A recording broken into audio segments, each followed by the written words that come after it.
Shalom, shalom, shalom à l'éternel Jéhovah, notre Dieu assis sur le trône, seul soit la gloire. Coup d'état au Bénin et urgence pour la paix. Écoutez-moi très bien.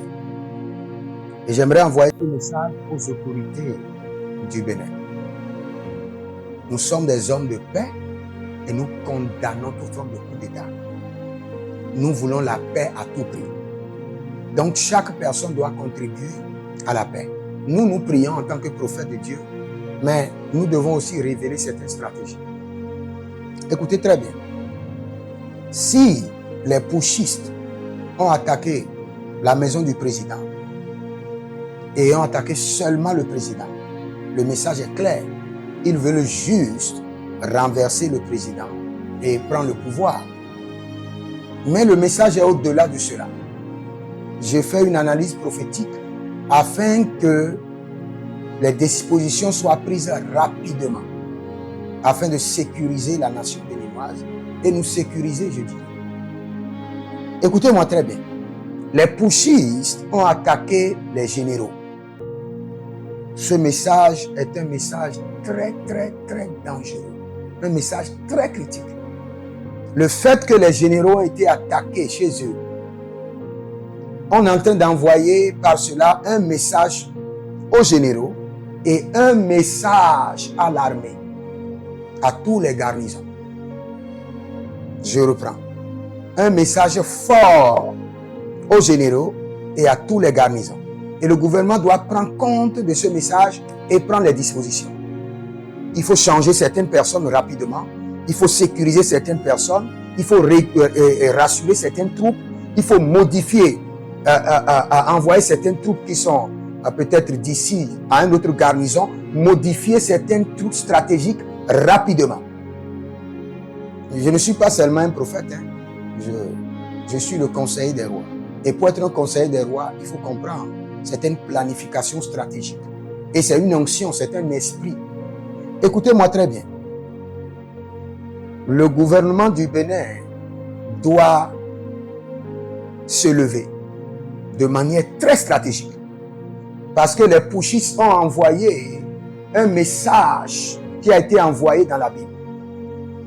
Tout est dans la Bible. Les putschistes, parce qu'ils ont attaqué les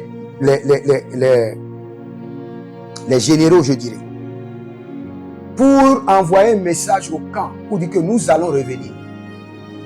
Et soyez en train de réviser votre position. Quand nous allons revenir, que tous les militaires se préparent pour que ceux qui veulent rester au niveau du président Talon se rangent au niveau du président Talon et ceux qui veulent nous rejoindre se préparent. Ça, c'est le message qu'ils ont envoyé. Je vous assure. Et ce message, vous devez vous lever. Vous devez vous lever. Je fais appel au général de l'état-major et à tous les patrons de l'armée. Vous devez vous lever. Sinon, c'est le message qui est envoyé, c'est pour disperser.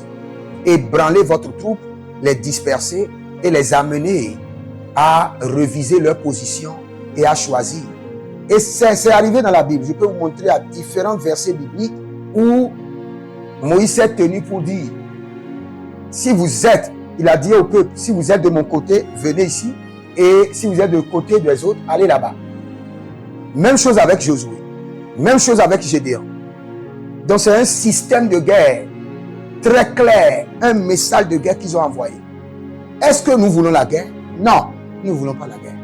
Est-ce que nous sommes prêts pour la guerre? Nous ne sommes pas prêts pour la guerre. Est-ce que nous sommes prêts à sacrifier les vies humaines? Non. Nous disons non au nom de Jésus. C'est pourquoi moi je suis allé, je vous jure devant l'Éternel, je suis allé à l'Étoile Rouge. J'ai quitté le Nigeria et suis venu à Cotonou et j'ai passé du temps à l'Étoile Rouge. A versé du vin partout et a dit il n'y aura pas le sang. Le sang ne va pas couler.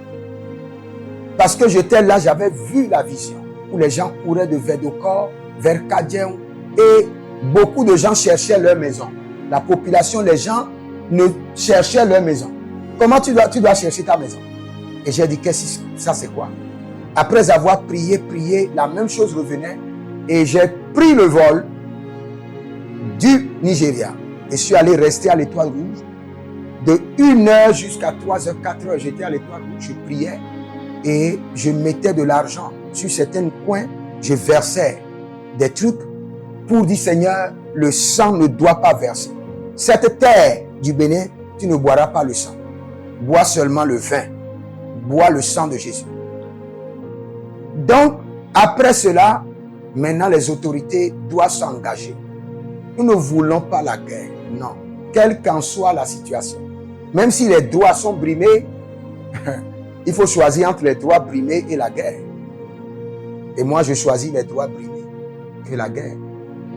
Donc, nous prions pour les chefs d'état-major, pour ceux qui sont les hauts placés de l'armée. Seigneur, utilise-les à défendre pleinement la nation. Pas de peur, qu'ils soient intrépides devant l'ennemi. Intrépides devant l'ennemi. J'entends dans le règne de l'esprit, je vois un ange qui me montre le chiffre 7, qui me dit 7 jours, et il y aura des clarités concernant certaines choses. Et le Seigneur est en train de dire que dans 7 jours, le Seigneur fera de grandes choses dans la nation béninoise. Restez calme et tranquille. Il n'y aura pas la guerre au Bénin et il n'y aura pas de renversement de gouvernement. Et le Seigneur fera de grandes choses.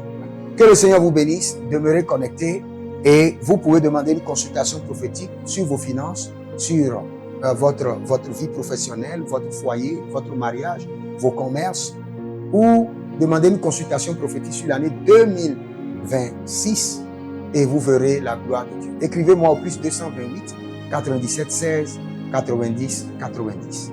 Que le Seigneur vous bénisse. Jérémie Naou, un journal prophétique. L'Éternel a parlé, l'Éternel a agi. Shalom.